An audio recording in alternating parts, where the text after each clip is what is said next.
Biden साहब ने दोबारा इलेक्शन लड़ने से माजरत कर ली है, वो हट गए हैं और उन्होंने फुली इंडोर्स कर लिया है कमाला हैरिस साहिबा को। एक आदि हिंदुस्तानी, आदि ब्लैक खातून, अगर देखा जाए तो माइनॉरिटीज अब वोटिंग के लिहाज से 50-50 पे आ गई हैं। दोनों पार्टीज के अंदर एक यूनिफॉर्म अप्रोच है इजराइल को लेकर। इजराइल ने कहा है कि उसने एक और मिसाइल जो यमन से आ रहा था उसको इंटरसेप्ट किया है। रशियन एयर असॉल्ट्स के अंदर कमी नहीं आई यूक्रेन के अंदर, मगर अब उनके पास ज्यादा बेहतर टेक्नोलॉजी है, अमेरिकन डिफेंस सिस्टम है, यूरोपियन डिफेंस सिस्टम्स हैं। जो हो रहा है, जिस तरीके से गवर्नमेंट ह्यूमन राइट्स वायलेशंस कर रही है, कर्फ्यू एक्सटेंड कर दिया है, कंप्लीट कट ऑफ है कम्युनिकेशंस का।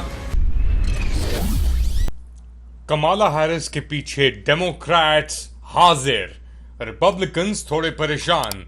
लेट अली शो यू के एक और एपिसोड में आप सबको खुशामदीद। Do like, subscribe and share this content.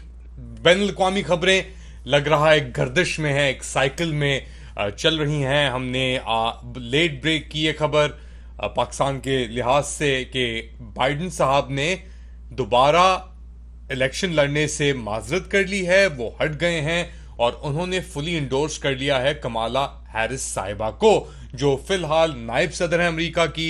बड़ी एक कंट्रोवर्शियल फिगर आप कह लें। ऑफसेट ऐसे रिमार्क्स देने, भंड मारने और उसके बाद ये इनकी रेपुटेशन बन गई। बट अब एक आदि हिंदुस्तानी, आदि ब्लैक खातून, एक 72 साला 70-72 साला आदमी, सॉरी 70-72 क्या बात कर रहा हूं, 78 साला सफेद आदमी के सामने, डोनाल्ड ट्रंप के सामने खड़ी होंगी।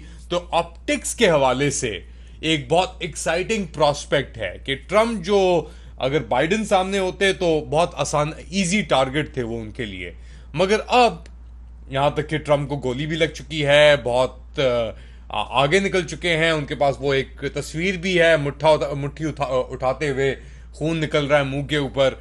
इन सब चीजों के बावजूद अमेरिका में अगर देखा जाए तो माइनॉरिटीज अब वोटिंग के लिहाज से 50-50 पे आ गई हैं।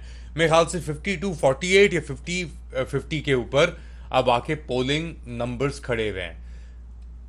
इस चीज को अगर देखें आप अपना, यानी अगर रेसिज्म को हटा दें, सब चीजों को हटा दें, ये situation technically long term democratic party को फेवर करती है।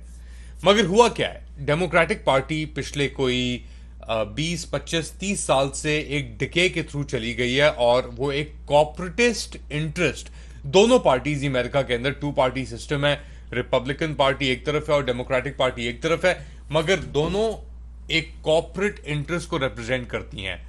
इनफैक्ट ना सिर्फ ये कॉर्पोरेट इंटरेस्ट को रिप्रेजेंट करती हैं, ये इजरायली इंटरेस्ट को भी दोनों पॉलिटिकल ग्रुप रिप्रेजेंट करते हैं। तो जो आपके अब कैंडिडेट हैं सामने, बाइडन साहब तो चले हट गए आगे रास्ते से, कमाला हैरिस और डोनाल्ड ट्रंप, इन दोनों के ख्यालात सुनिए।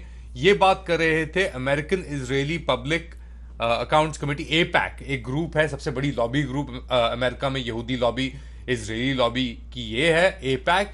इससे खिताब करते हुए पिछले कुछ सालों के अंदर डोनाल्ड ट्रंप और कमाला हैरिस ने क्या कहा, जरा मुलाहिजा कीजिए। When I become president, the days of treating Israel like a second-class citizen will end on day one. So let me be clear about what I believe. I stand with Israel because of our shared values, which are so fundamental to the founding of both our nations. I believe the bonds between the United States and Israel are unbreakable, and we can never let anyone drive a wedge between us. जी, तो दोनों candidates के अंदर Israel को लेके तो ज्यादा फर्क नहीं है। अब नेतन्याहू साहब की ट्रिप भी आने वाली है, इसके ऊपर ही मैं बहुत अरसे से बात कर रहा हूं, और ये जॉइंट सेशन को बेसिकली ये एड्रेस करेंगे और जेक सलिवन नेतन्याहू को होस्ट एक तरीके से करेंगे। वो नेशनल सिक्योरिटी एडवाइजर हैं यूनाइटेड स्टेट्स के। और क्या एक्सपेक्टेशंस चल रही हैं, तो टाइम्स ऑफ इजराइल का आर्टिकल एक आया हुआ है, क्या एक्सपेक्ट कर सकते हैं इस खिताब के अंदर। तो हाउस स्पीकर जॉनसन उनको ज्यादा एक फ्लोर देंगे और फिर नेतन्याहू साहब पहले भी बहुत बार खिताब कर चुके हैं, मगर इस बार स्पेसिफिकली ये जो हो रहा है खिताब, ये international criminal court, international court of justice की जो डिसीजन आई है इजराइल और वेस्ट बैंक मशरिक वस्ता को लेकर, उसके ऊपर अपार्थाइड और ऑक्यूपेशन के ऊपर, तो उसके शैडो के अंदर ये इनकी बेसिकली बात होगी। नेतन्याहू की जो विजिट है, अब बाइडेन साहब के हटने के बाद इसके अंदर एक, अगर ये कैंसिल पोस्टपोन नहीं होती तो बहुत एक अहम एक इंस्टेंस होगा यहां पे, क्योंकि एक वाइड स्प्रेड सपोर्ट है।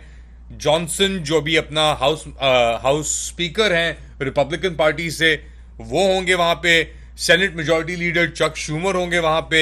नेतन्याहू साहब आएंगे और बात करेंगे, मगर पता है कौन नहीं होगा? जो बाइडेन साहब शायद ना हो। Kamala Harris vice president house speaker और के साथ बैठती हैं, तो वो पीछे बैठी होंगी इनके, और इनकी तो बहुत अब अपना यानी आप देख रहे हैं किस तरीके से दोनों पार्टीज के अंदर एक यूनिफॉर्म अप्रोच है इजराइल को लेकर और हिमायत को लेकर। अब कौन आउटपेस करेगा और कौन आउट कम्पीट करेगा इस सिचुएशन में देखना पड़ेगा। मगर इजराइल के अंदर ऑफ कोर्स अभी उन्होंने कुछ दिन पहले यमन के अंदर भी अटैक किया, इसके ऊपर मैंने आपसे बात की। यमन के ऊपर अटैक एक सिग्नेचर वो था उनका कि हम कुछ भी कर सकते हैं, कहीं भी कर सकते हैं, कोई हमारा कुछ नहीं बिगाड़ सकता। अब एक तरीके से गाजा में इंसान नम नहीं हो जाता? इतनी बर्बरियत, इतनी फैशिज्म, इतनी दहशतगर्दी, इतना खून खराबा देखकर, जो हम पिछले कोई 9-10 महीने से देख रहे हैं, तो दुनिया के अंदर एक नमनेस सी आ गई है कि एक लापरवाही सी आ गई है फलस्तीन के इशू को लेकर। तो उसके अंदर इजराइल की सक्सेस है कि अगर वो दिखा सकें, या दिखा दिया उन्होंने कि यार हमारे पास इतनी ताकत है, दुनिया में हमें कोई छेड़ नहीं सकता, और हम ये कत्लो गैरत जारी रखेंगे। अगर आप डॉक्टर्स के अकाउंट सुने, जो बैनुल-अक़वामी डॉक्टर्स यूनाइटेड नेशंस के थ्रू और ऑर्गेनाइजेशंस के थ्रू गाजा एंटर होके इलाज कर रहे हैं, तो वो बता रहे हैं कि यार बच्चों के हेड शॉट्स लिए हुए हैं इजरायली स्नाइपर्स ने और सोल्जर्स ने, और ऐसा सिचुएशन, ऐसी बर्बरियत, ऐसी जंग उन्होंने कभी इससे पहले नहीं देखी। 160 के करीब गाजा में सहाफ़ी जो हैं, फ़लस्तीनी सहाफ़ी, वो जहां भाग हो गए। अभी हाल ही के अंदर कुछ दिन पहले एक और बंदा मरा है। तो इस तरफ ये सिचुएशन चल रही है। बाइडेन साहब आउट ऑफ द पिक्चर हो गए, नेतन्याहू साहब इनटू द पिक्चर हो गए, और the world basically turns another round in all of this. अच्छा, कुछ और खबरें यहां पे एयर डिफेंस को लेकर इजराइल की बात कर रहे हैं। तो इजराइल ने कहा है कि उसने एक और मिसाइल जो यमन से आ रहा था उसको इंटरसेप्ट किया है, और एलियात का जो पोर्ट है उसको टारगेट करता है। अच्छा, एलियात का जो पोर्ट है बिल्कुल इजराइल के साउथ के ऊपर है। अगर आप मैप देखें तो ये जो अपना रेड सी है, यहां से आता है, यहां से बाब अल मंदब और इन सब।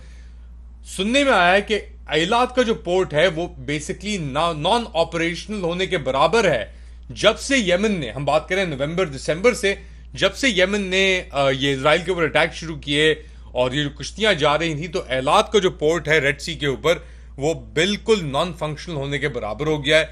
कोई ट्रेड वहां से जा नहीं रही। तो ये भी बहुत एक बड़ा इंपैक्ट आ रहा है और बहुत क्रूशियल है इजराइल के लिए, क्योंकि वहां से बाब अल मंदब से एक तरफ जाता है आइलात की तरफ और दूसरी तरफ जाता है आपका रास्ता सुएज कनाल की तरफ, इजिप्ट की तरफ, साइनाई की तरफ। तो अगर एलात डेड है, इसका मतलब कि सुएज कनाल के ऊपर भी इफेक्ट आया होगा। World trade effect definitely effect हो रही है। तो यमन ने बहुत एक सख्त डेंट मार दिया है ऐसे मुल्क ने जिसके अंदर तबाही और बर्बादी के अलावा और हम कुछ नहीं देख रहे। एक तरफ तो ये एयर डिफेंसेस चल रहे हैं, दूसरी तरफ यूक्रेन के अंदर यूक्रेनियन हुकूमत और उनके एयर डिफेंसेस भी काम कर रहे हैं। रशियन एयर असॉल्ट्स के अंदर कमी नहीं आई यूक्रेन के अंदर, मगर अब उनके पास ज्यादा बेहतर टेक्नोलॉजी है। अमेरिकन डिफेंस सिस्टम है, यूरोपियन डिफेंस सिस्टम्स हैं, और अब वो F-16 इंडक्शन की बात भी कर रहे हैं। तो एक इम्पास आ रहा है।